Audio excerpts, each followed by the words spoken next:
Welcome back to the Horse Racing Show. Thank you for liking, subscribing, and watching us on YouTube, listening to us on iTunes and Google Play and 93.9 The Ville in Louisville, Kentucky. This is one of my favorite people I've ever worked with or just hung around with.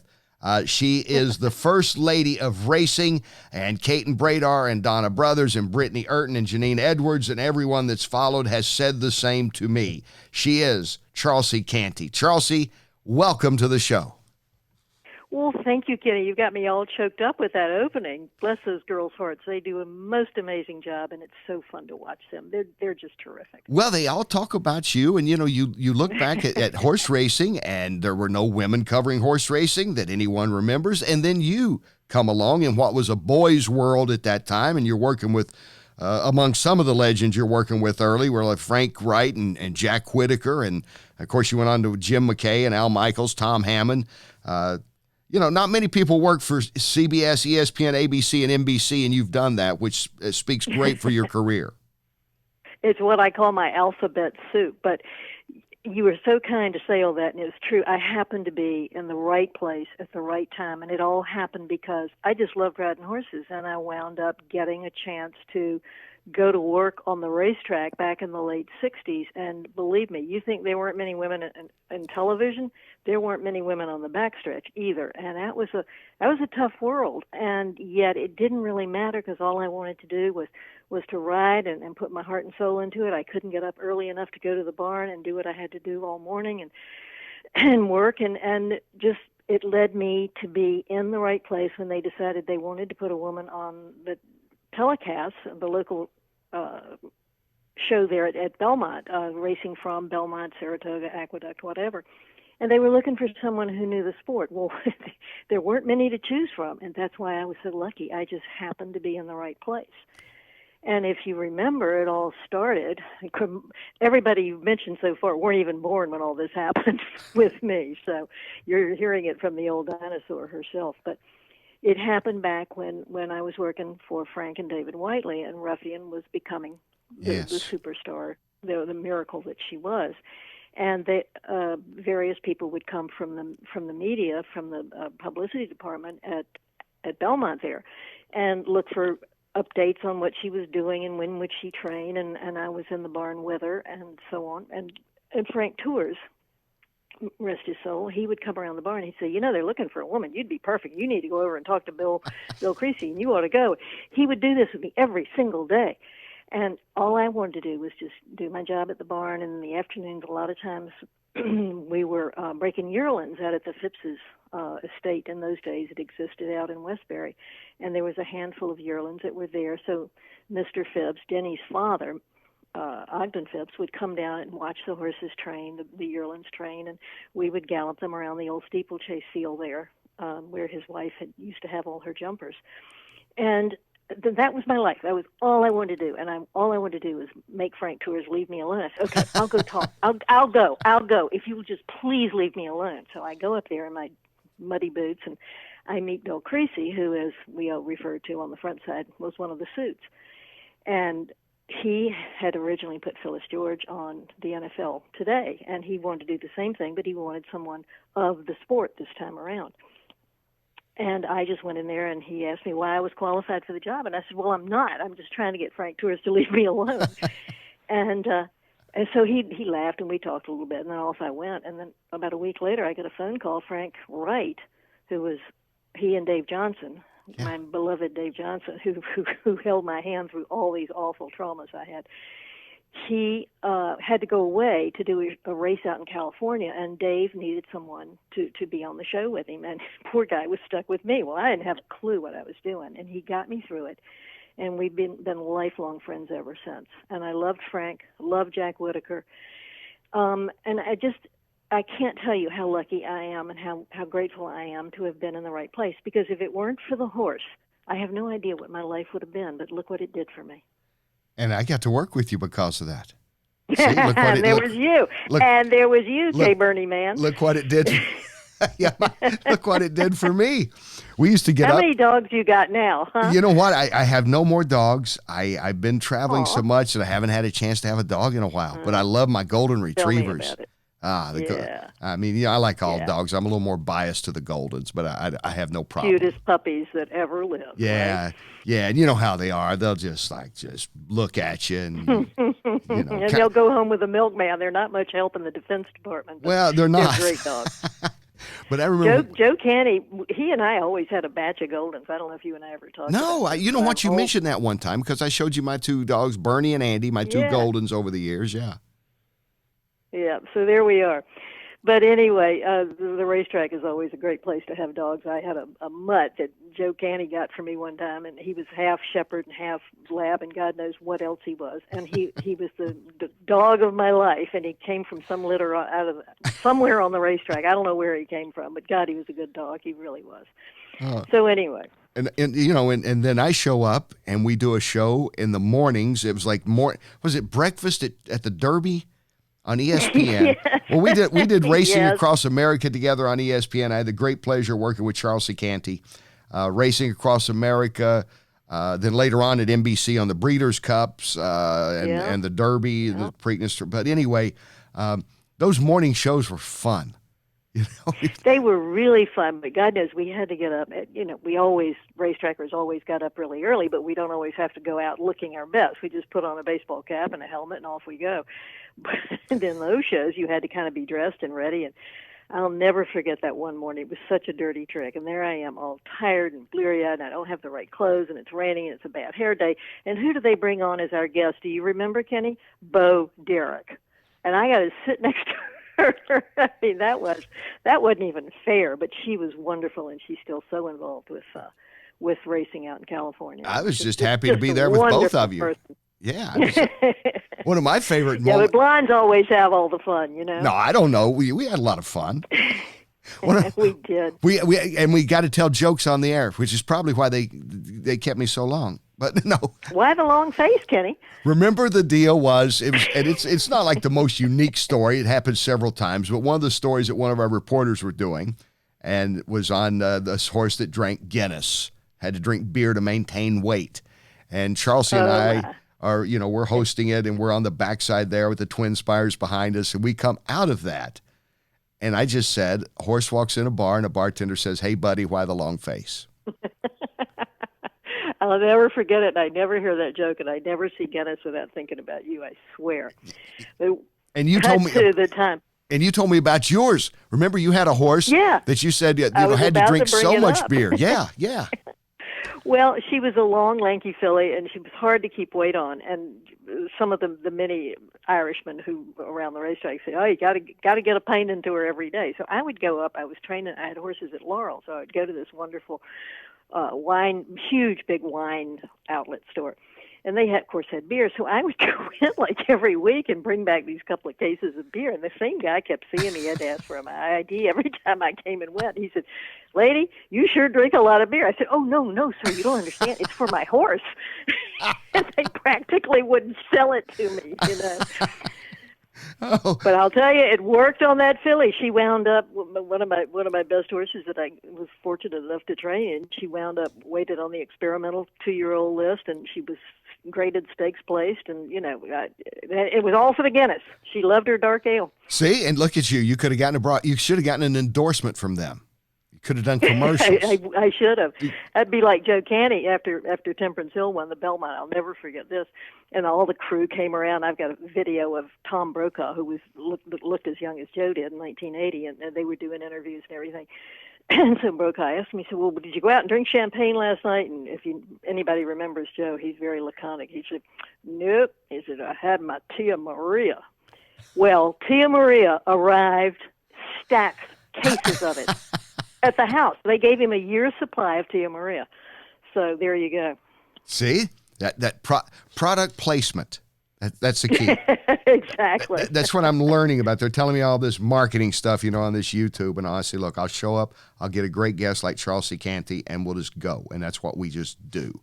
That's what I've always Wait a minute. done. We haven't plugged Marlboro yet. They did the Marlboro Cup. I wasn't allowed to say Marlboro on the air. We called it the Cup. Well, of course, I slipped up and said Marlboro, and the next thing I knew, I get all this stuff from Marlboro, and I didn't even smoke. So there you are.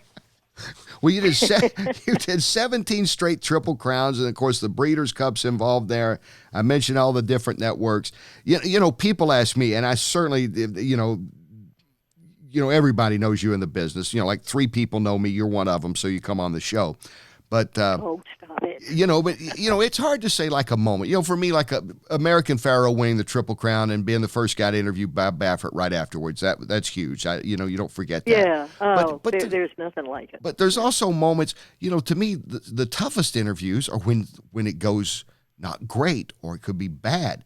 And you had one of the best interviews I think ever in sports, particularly in horse racing.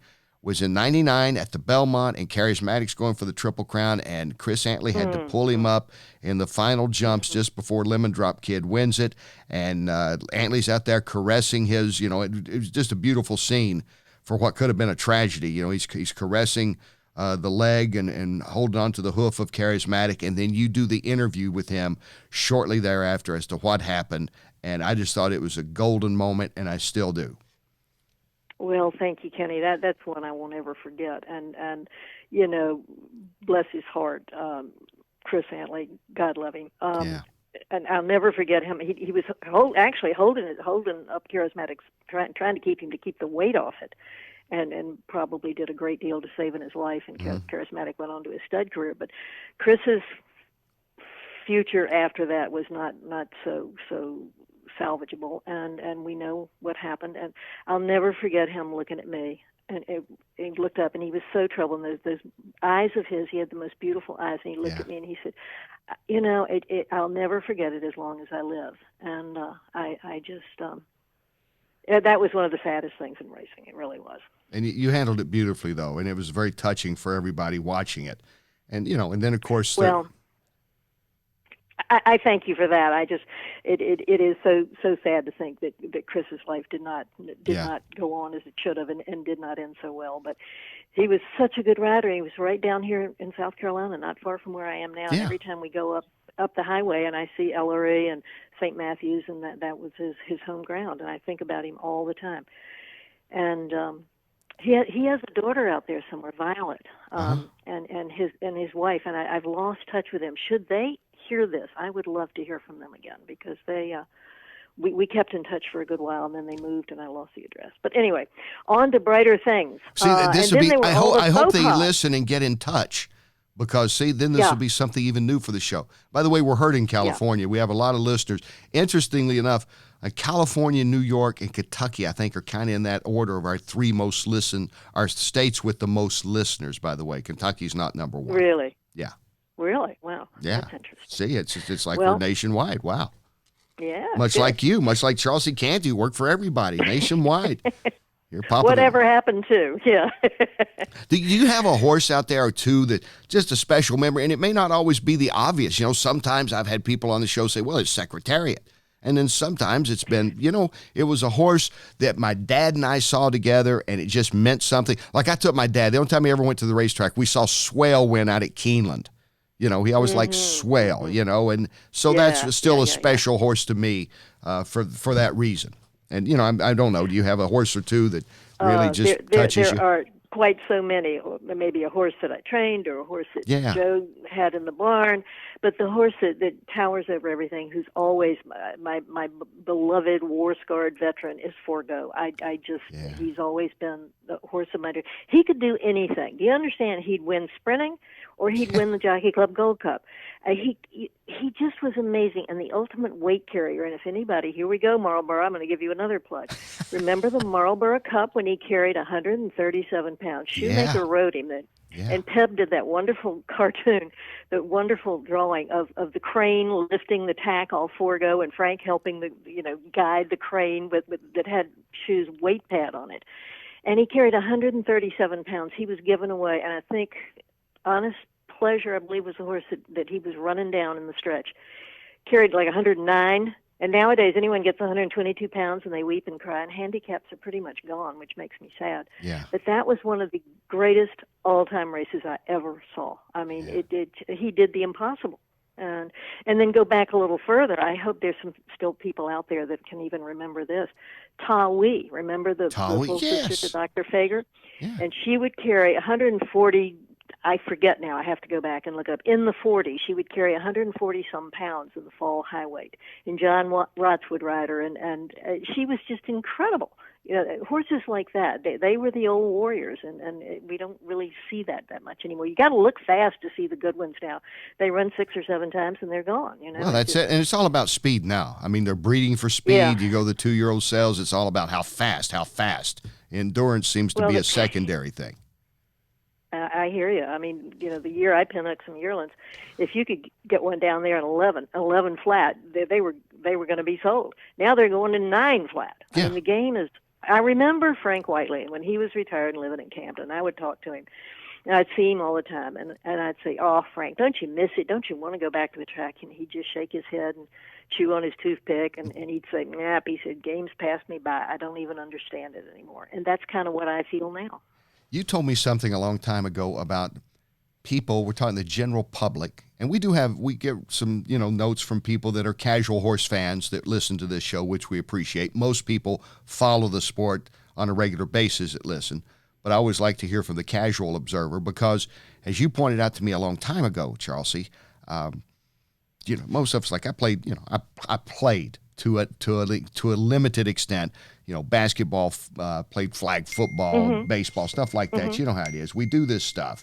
And then, right. You know, you can drive a car fast. That doesn't mean you're going to be at Daytona, but you can rev it up to 95 on the interstate every now and then or something. In other words, you have an idea. You can fantasize in your mind what it would be like to be. But to ride a race, I've been on trail rides.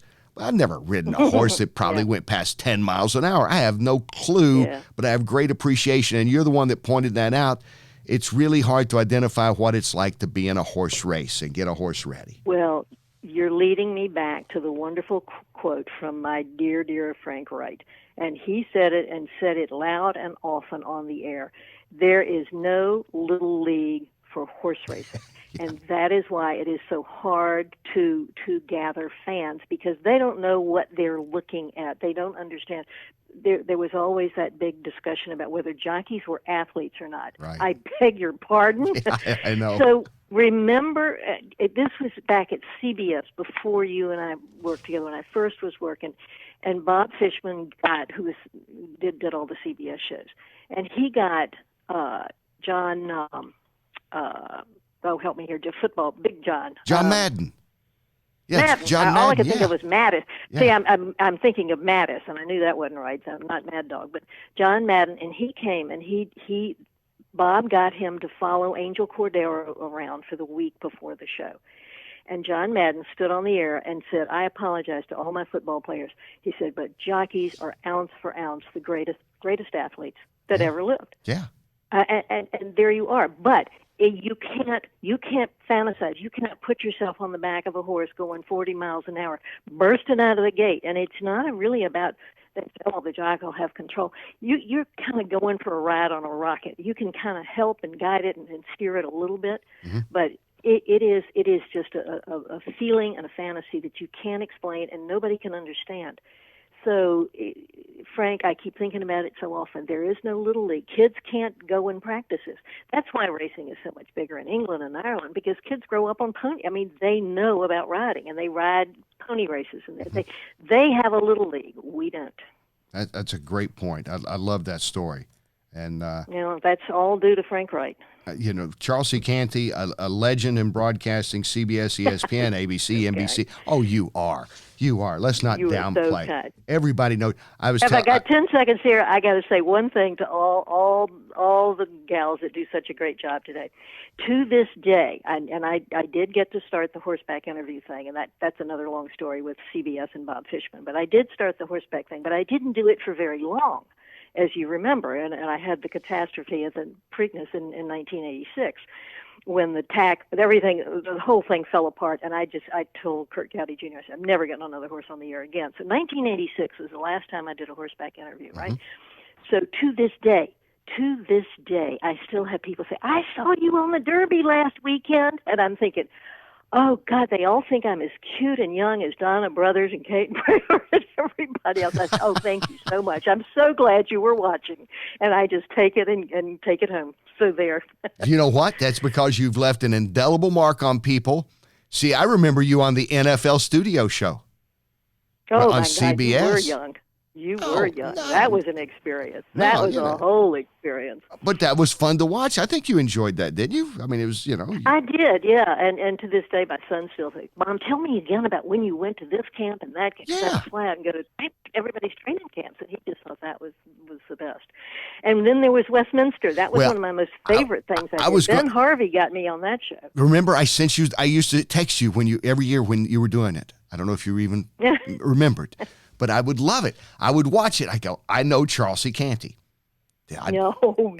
I did. Remember, I'd send it to you. And I know you. And I would say, and I love it. You're on everything. Every time I turn on the TV, there you are. Well, you always send me nice notes, over the years, an email or something. And, it's just great to hear from friends. But I love that Westminster show. That's the one thing I'd like to go to. I mean, I'm not going to work it, but I always thought maybe I'd like to go one year.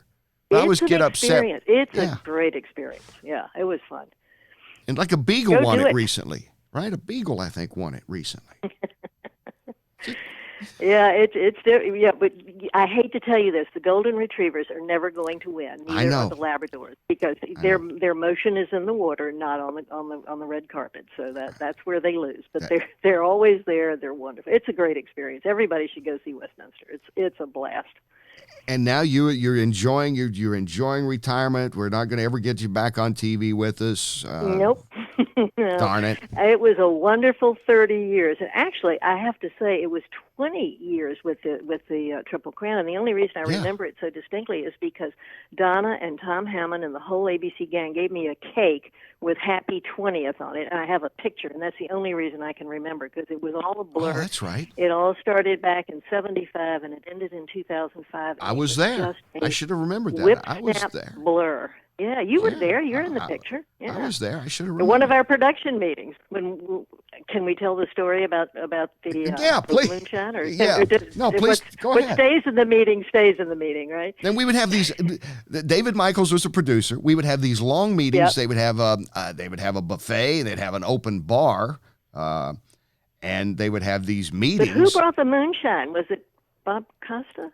Actually, somebody brought a little thing of moonshine. Me, the non-drinker of the bunch, as you know, I'm the non-drinker, but I brought the moonshine. I had a friend that had a friend who got the moonshine. You brought it? Yeah, Tom Hammond. My God. Thank you, Kenny. Tom Hammond. The only way I could stand those meetings, they were so long. Oh God, they were longer than the shows at that time, weren't they? We'd have remember Tom Durkin. Tom Durkin would start a stopwatch, and we would all take kind of side bets and all on over/under on how long the meeting would go, wouldn't we? That's right. You got it. And usually he'd said it like around 3:48, 3 hours 48, and it wasn't too far off. But anyway, Tom thought to welcome people to Kentucky that I would get could I get moonshine? And I knew some people who knew some people, and I brought some. And they passed it all the way around the room.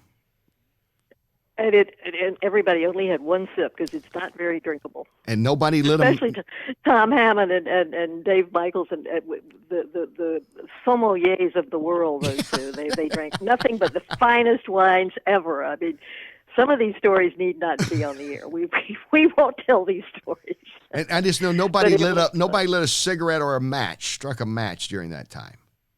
That whole meeting. No. It was the grape. It was all about the grape. And, that's the fun part. I said earlier, and it's very true. It's a competitive business, what we're in. And, but you covering other sports as well. And, I've covered a lot of different sports.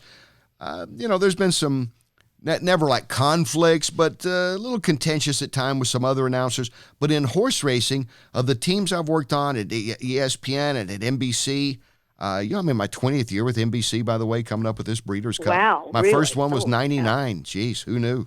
But anyway, it's a good group. I mean, I've really never had an issue. Some people I just think more of, like you, but I've never had an issue with anybody in the horse racing side of TV coverage, talking about the announcers. Well, exactly. But remember, during our span at ABC, which was a pretty long run, we wound up getting split into geographic groups. We had the Kentucky Mafia, of which you were a member, right? Remember that? Yeah, it was Tom and Mike Battaglia and Donna Brothers and me. Donna and Tom. This was the NBC thing, and that was you. And Wait a minute. We got to get the Eastern people in here. Oh, yeah. We had me and Numi, and we were the Eastern establishment. So I had baseball caps made for all of us. I've still got mine. And, well, you sent the picture, didn't you? You sent Yeah. a picture not long ago. Yeah. We would identify ourselves as we troll the backstretch in the mornings, getting our information and wearing our hats. I still have my Eastern establishment. I hope Numi has his. I do too. Anyway, I think everybody. I think Tom and Donna and Mike. I think everybody still has theirs because that was just great memories and just fun times and and again it's such a delight to catch up with you. And will you come back and be on this show again sometime? I absolutely will. What you need to do is get me and Dave Johnson on together because we sort of see each other every so often up in New York, and we start reminiscing, and it's hard to stop us. So, well, I'd love to get us together. That would be I'd fun. Love to. I worked with Dave at ESPN. I worked with Dave years ago doing harness racing. Yes, I did that harness race series. Yeah. I was forced one year during ABC. I was forced to go and do the Hambletonian, and I said, "No, Kurt Gowdy." He said, "You're going to do this." I said, "No, I'm not. You've got a contract. You have to go." So I don't know anything about harness races. Oh my God! It was the worst experience. I had no idea what I was talking about. But the best part was I got to ride in the car with the starting gate, and I was like, the horses were like 2 feet away from me, and they're pounding at you fast and furious, and the car roars away, and the gates fold up. That was worth all the agony of that whole show. Was that experience? I mean, I've gotten to do some really cool things. That was one of them. And the next time we'll talk more about it because you got to come back on. This has been too good. All right, okay, Bernie man, I love talking to you. Loved everybody out there, and let's just hope for a good and safe and exciting Breeders' Cup, okay? Yeah, I love you, Charlsie. Your husband, Doug, knows that. We all love Charlsie Cantey, one of the great people in broadcasting. There. Thank you so much. There, I said it. Bye. I'll see you soon. Thank you, dear. Love it. Bye. All right. More of the Horse Racing Show right after this.